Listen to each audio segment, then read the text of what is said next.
Hello everyone, hope you are doing well. Welcome to the online platform Civil Technobricks. Guys, here we will tune for the instantaneous decoding of the conceptual knowledge in the field of civil engineering, where study elaborates decoding the earth to build a better world. Today, we will go through the core concepts related to the operational GNSS satellite ranging, where pseudo-range concept and sources of errors. The GPS is a satellite-based navigation system that provides accurate positioning, velocity, and time information worldwide. So, which operates through a constellation of satellites continuously transmitting radio signals. Here, the global positioning system is based on satellite ranging and trilateration principles. The global positioning system is the most widely used GNSS developed by the United States. So the more important objective behind is that to provide accurate position, velocity and time information global level.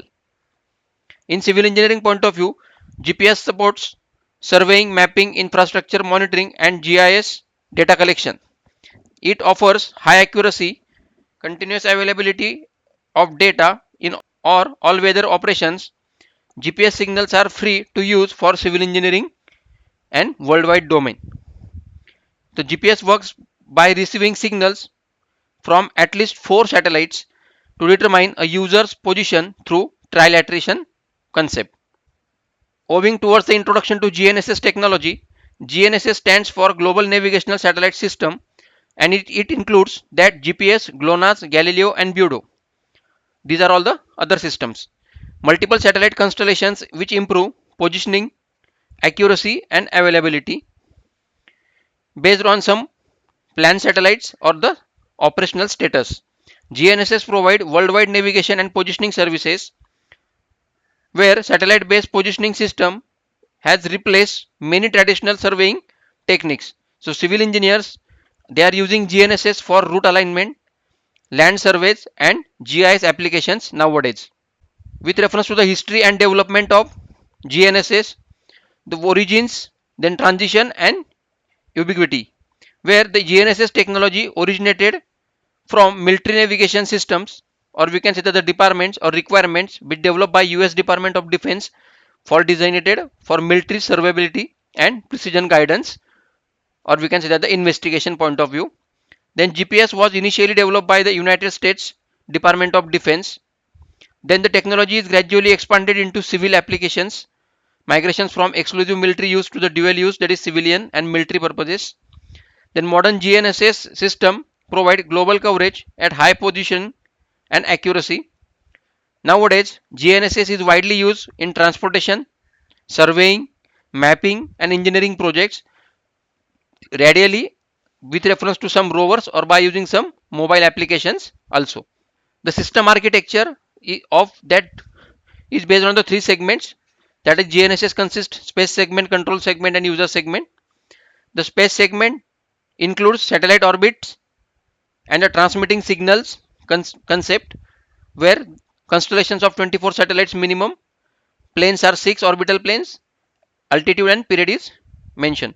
The control segment which monitors satellite health and updates the orbital information based on some master control stations, monitor stations and ground antennas which use for monitoring purpose, clock corrections and ephemeris uploads. The user segments which includes receivers that calculate position coordinates,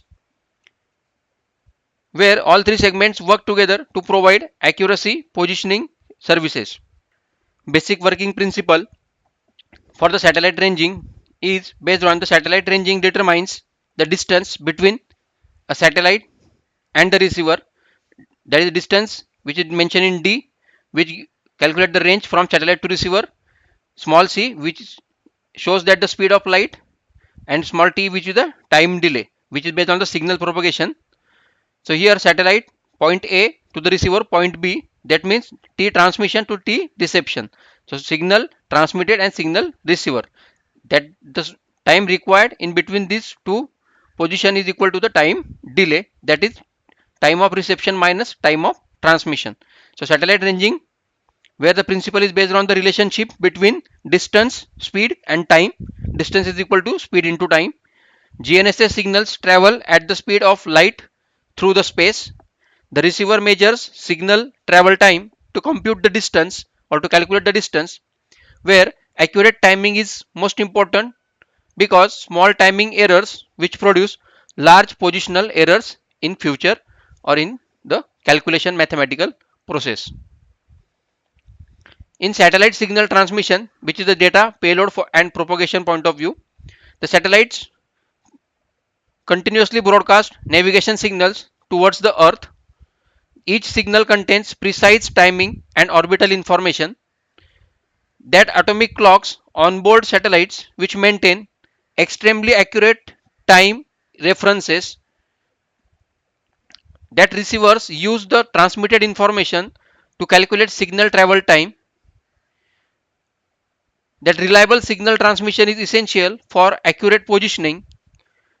A user at any point on earth must have a line of sight at least 4 satellites for the reference.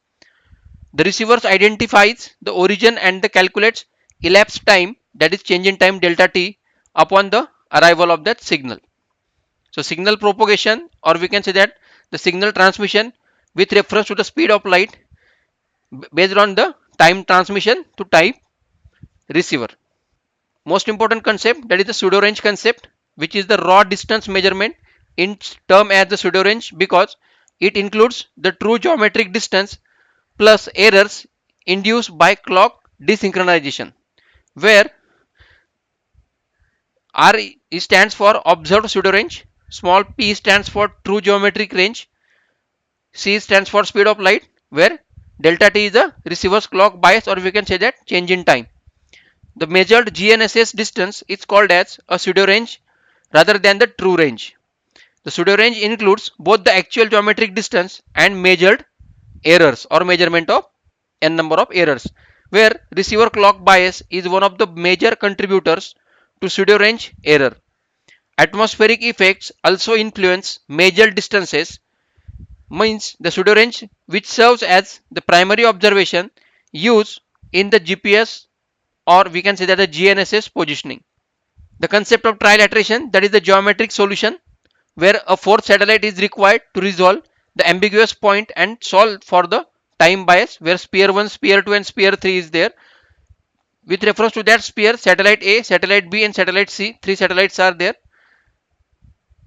This trilateration is the mathematical method used to determine a receiver position based on some satellite 1, satellite 2, satellite 3 and satellite 4 determines unique XYZ position at the time. One satellite provides a sphere of possible locations, two satellites reduce the solution of an intersection circle, and three satellites which narrow the position of specific points, and the fourth satellite is required to eliminate receiver clock bias and obtain the final position without errors. Then the coordinate system WGS84, which is a Cartesian to geodetic transformation. Here WGS, that is World Geodetic System 1984, the standard reference ellipsoid used by global positioning system. GNSS positions are reference to the WGS84 global coordinate system, that is World Geodetic System 1984 uses earth centered Cartesian coordinates in XYZ axis. Coordinates are transformed into latitude, longitude and elevation point of view. X is the latitude, Y is the longitude and Z will be the elevation. This global reference system, which ensures consistency worldwide with reference to GIS and remote sensing application, depends on these WGS84 for positioning standards. These coordinates are mathematically transformed into geodetic system for human use, that is latitude, longitude and ellipsoid height, or we can say that the elevation. What are the sources of errors? First will be the environmental error, that is atmospheric delay, or we can say that the multipath error. Atmospheric delay, signal path. Then ionosphere. Ionosphere will be the obstacle for traveling the signal in first image, where speed of light is not constant in that atmosphere, which charged particles delay the signal. Multipath error, where line A direct path and line B will be the reflected path from any building or any structure. So signals reflecting off terrain or any from any structures which travel a longer path causing false ranging calculations. So atmospheric delays occur when GNSS signals passes through the ionospheres or tropospheres.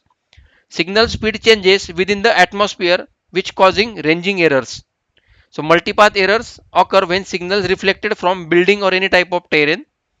Reflected signals travel longer paths and reduce positioning accuracy. So environmental errors are significant in urban and mountainous regions. Second one, sources of error, that is system and intentional error. System and intentional error, we can say that the satellite ephemeris errors, clock bias errors, selective availability or historical point of view.